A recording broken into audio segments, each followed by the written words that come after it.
Dear students, अस्सलाम वालेकुम। आज का जो हमारा टॉपिक है वो है रजिस्टर और रेजिस्टेंस ऑफ ए कंडक्टर। तो ये जो टॉपिक है फिज़िक्स के चैप्टर इलेक्ट्रिसिटी उसमें से है, और ये जो टॉपिक क्लास 10th के लिए है। सबसे पहले हम देखेंगे रजिस्टर क्या चीज़ है। रेजिस्टेंस और रजिस्टर जो है ये हमेशा जो है दोनों टॉपिक जो हैं ये यानी कि दोनों टर्म्स जो हैं ये इकट्ठी हमेशा लिखी जाती है और आती भी हैं। तो सबसे पहले हम देखेंगे रेजिस्टेंस को पढ़ने से पहले हम देखेंगे रजिस्टर क्या चीज़ है। रजिस्टर्स इज़ ए डिवाइस, या फिर हम कह सकते हैं टू टर्मिनल कंपोनेंट्स है। ये क्या, या डिवाइस है या फिर कंपोनेंट्स है जो क्या करता है कि regulate the flow of electric current in an electric circuit, जो इलेक्ट्रिक करंट को जो है रेगुलेट करता है। यानी कि एक डिवाइस है जो इलेक्ट्रिक करंट को क्या करता है, यानी कि फ्लो, इलेक्ट्रिक करंट के फ्लो को जो है रेगुलेट करता है, कंट्रोल करता है। किसमें, किसी भी इलेक्ट्रॉनिक अप्लायंस में या फिर इलेक्ट्रिक सर्किट में जो है ये क्या करता है, उसको रेगुलेट करता है, रिड्यूस करता है, यानी कि कम करता है।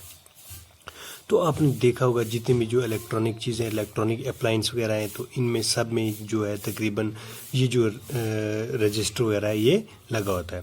अब इसके जो हैं दो एंड होते हैं, यानी कि दो एंड होते हैं, और बीच में जो है वो जो है प्लास्टिक का भी होता है और कांच का भी होता है। यानी कि ये रजिस्टर जो है ये क्या करता है कि किसी भी इलेक्ट्रॉनिक अप्लायंस में, इलेक्ट्रिक सर्किट में ये जो है करंट के फ्लो को रोकता है। यानी कि ज़्यादा करंट जो है जितना आ रहा है उसका जो करंट होता है उसको क्या करता है, ये कम करता है। अब साइड पे इसके जो है दो टर्मिनल्स होते हैं, बीच में जो है प्लास्टिक का लगा होता है, और उन दोनों टर्मिनल्स के बीच में जो है कार्बन जो है वो भरा होता है।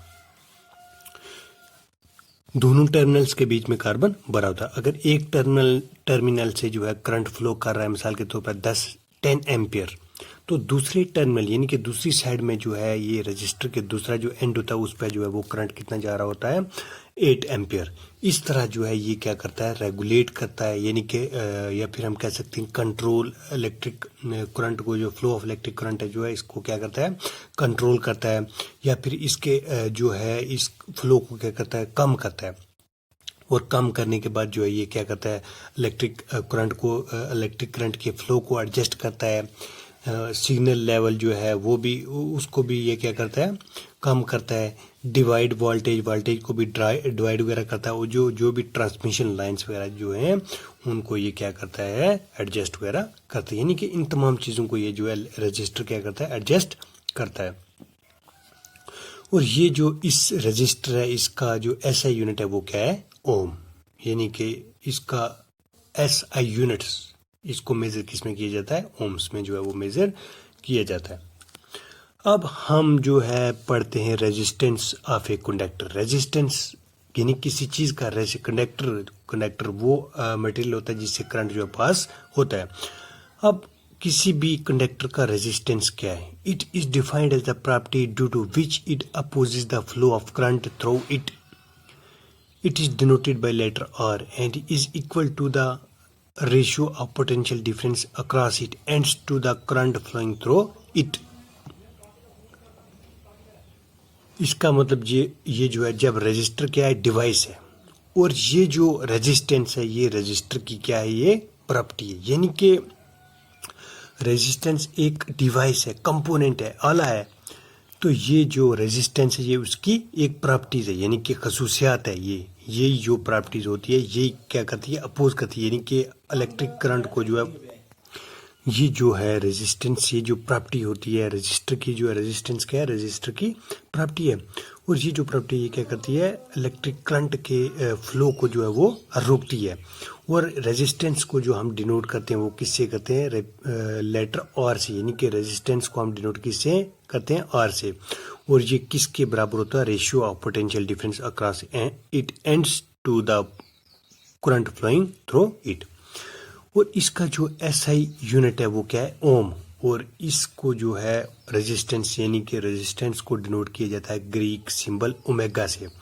जैसे आपको ये जो है इसका ये जो सिंबल है इसको हम क्या कहते हैं, ओमेगा, यानी कि इसका रेजिस्टेंस का जो ऐसा यूनिट है वो क्या है, ओम है, और इसको डिनोट हम किससे करते हैं, ग्रीक वर्ड जो है, ग्रीक सिंबल जो है, यानी कि ये क्या है, सिंबल है ग्रीक सिंबल से, जिसका नाम क्या है, ओमेगा।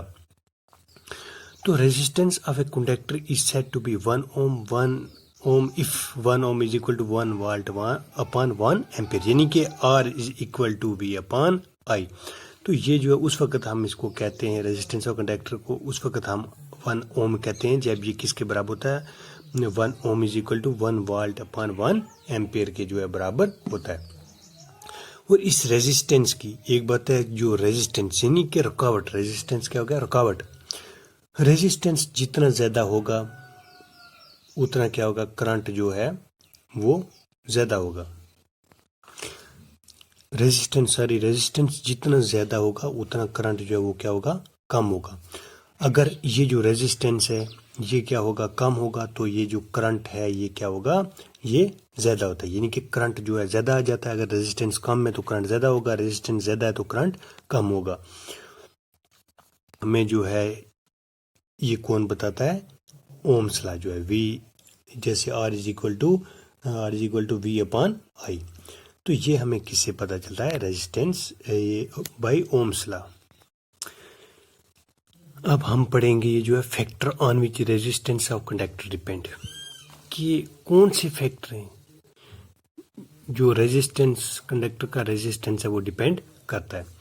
पहला जो है वो है लेंथ ऑफ कंडक्टर, दूसरा है area of cross section of conductor, तीसरा है nature of material of the conductor, और चौथा जो वो क्या है, टेम्परेचर। सबसे पहले हम देखते हैं पहला जो है लेंथ ऑफ कंडक्टर। तो देखो बच्चों, ये जो है रेजिस्टर जो है ये किस पे डिपेंड करता है, रेजिस्टेंस जो है ऑफ कंडक्टर ये किस पे डिपेंड करता है, लेंथ पे डिपेंड करता है। पहले हम पढ़ेंगे लेंथ ऑफ कंडक्टर। जितनी किसी कंडक्टर की जो लेंथ जो है वो क्या होगी, यानी कि ज्यादा होगी, लंबी होगी, तो उससे क्या होता है कि इलेक्ट्रॉन जो है यानी कि फ्रीली मूव नहीं कर सकते। इलेक्ट्रॉन के लिए जो है वो बहुत, इलेक्ट्रॉन क्या होते हैं, नेगेटिव चार्ज होते हैं, और ये क्या करते हैं कि प्रोटॉन की तरफ, यानी कि जब करंट फ्लो करता है तो ये किसकी तरफ भागते हैं, प्रोटॉन की तरफ जो है वो भागते हैं। और करंट फ्लो कहाँ से करता है, current flow from high to low, यानी कि अंदर जो है करंट कैसे फ्लो करता है, from high potential to low potential. और जो इलेक्ट्रॉन होते हैं वो कहाँ किस तरफ मूव करते हैं, इलेक्ट्रॉन जो है मूव करेंगे, यानी कि अगर ये जो है ये अगर पॉजिटिव है तो ये क्या है, नेगेटिव है, तो इलेक्ट्रॉन किस कहाँ से मूव करेंगे, यहाँ से इस तरफ, यानी कि नेगेटिव टू पॉजिटिव, या फिर हम कह सकते हैं low potential to high potential. अब हाई पोटेंशियल जो होता है वो क्या है, पॉजिटिव चार्ज जो होते हैं वो, यानी कि प्रोटॉन जो वो क्या होते हैं, पॉजिटिव हाई पोटेंशियल उनका होता है। और करंट फ्लो करता है हाई टू लो पोटेंशियल, और इलेक्ट्रॉन फ्लो करते हैं लो टू हाई पोटेंशियल, यानी कि पोटेंशियल डिफरेंस जो है जितना क्या करता है, पोटेंशियल डिफरेंस क्या हो गया, इंक्रीज होगा तो करंट भी इंक्रीज, यानी कि पोटेंशियल डिफरेंस और ये जो है करंट जो है क्या है, एक दूसरे के डायरेक्टली प्रोपोर्शनल है, यानी कि अगर पोटेंशियल डिफरेंस जो है वो बढ़ेगा तो करंट भी बढ़ेगा। अब ये जो लेंथ ज़्यादा लंबी, अगर किसी कंडक्टर की जो लेंथ है वो लंबी होती है, तो लंबी होने के कारण क्या होता है कि ये आटम जो है एक दूसरे के साथ क्या करते हैं, कोलाइड करते हैं। अब जब ये जो है आटम कोलाइड करते हैं, या फिर इलेक्ट्रॉन जो है एक दूसरे आटम के साथ कोलाइड करते हैं, तो इलेक्ट्रॉन क्या करते हैं, आटम के साथ कोलाइड करते हैं। जब इलेक्ट्रॉन जो है आटम के साथ कोलाइड करेंगे, इससे क्या होगा कि इसमें जो है कोलिजन वगैरह जो है वो इंक्रीज होगी, ज़्यादा होगी, और कोलिजन ज़्यादा होगी तो इससे रेजिस्टिविटी बढ़ जाएगी, रेजिस्टिविटी बढ़ी तो करंट जो है बिल्कुल वो डिक्रीज हो जाता है, यानी कि इसके लिए स्पेस जो इलेक्ट्रॉन के लिए मूव करने के लिए स्पेस जो है वो बहुत कम। जितनी लेंथ ऑफ कंडक्टर, यानी कि कंडक्टर की लेंथ जितनी ज़्यादा होगी उतनी जो है क्या होगी, कोलिजन जो है इंक्रीज होगी, कोलिजन इंक्रीज होगी तो रेजिस्टेंस भी इंक्रीज हो गया, रेजिस्टेंस इंक्रीज हो गया तो करंट जो है वो क्या हो जाता है, डिक्रीज हो जाता है। अब अगर दूसरा पॉइंट जो है रेजिस्टेंस ऑफ कंडक्टर किस पे डिपेंड करता है, यानी कि length area of cross section अगर इस टाइप से हो यानी कि चौड़ा हो, तो इसमें जो है उसके बनस्पत यानी कि उसमें इलेक्ट्रॉन जो है वो मूव फ्रीली नहीं कर सकते। इसमें क्या होता है कि जो है इलेक्ट्रॉन जो है आटम के बीच में यानी कि इलेक्ट्रॉन जो है आटम के बीच में फ्रीली मूव करते हैं और इनके लिए बहुत सारी जो है वो क्या होती है जगह रहती है, यानी कि जगह इनको मिल जाती है, फ्रीली मूव करते हैं।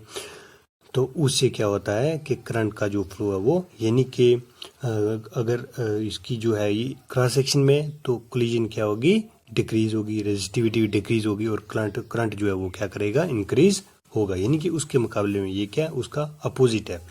अगर रेजिस्टिविटी लो है तो करंट इंक्रीज होगा, करंट इंक्रीज होगा तो यानी कि रेजिस्टिविटी लो तो कोलिजन भी इसमें जो है रेजिस्टिविटी भी लो, कोलिजन भी लो और करंट जो है वो इंक्रीज होता है। अब तीसरा जो है वो मैटर, ये मटेरियल यानी कि किस मटेरियल पे डिपेंड करता है, वो जो कंडक्टर है वो कौन सा है, रेजिस्टेंस जो रेजिस्टर वगैरह जो वो किसका है, यानी कि निक्रोम का है या फिर कॉपर का है, यानी कि जो निक्रोम होता है वो किसका बना होता है, अलाय का है। और जो कॉपर है ये क्या है, मेटल है, तो अलाय से जो है कॉपर जो है उसमें करंट जो है वो ज़्यादा फ्लो करता है। और चौथा जो है मैटर किस पे डिपेंड करता है, यानी कि ये टेम्परेचर पे डिपेंड करता है। तो ये जो चार फैक्टर हैं जिस पे जो है कंडक्टर का रेजिस्टेंस जो है वो डिपेंड करता है, इन चार फैक्टर पे डिपेंड करता है।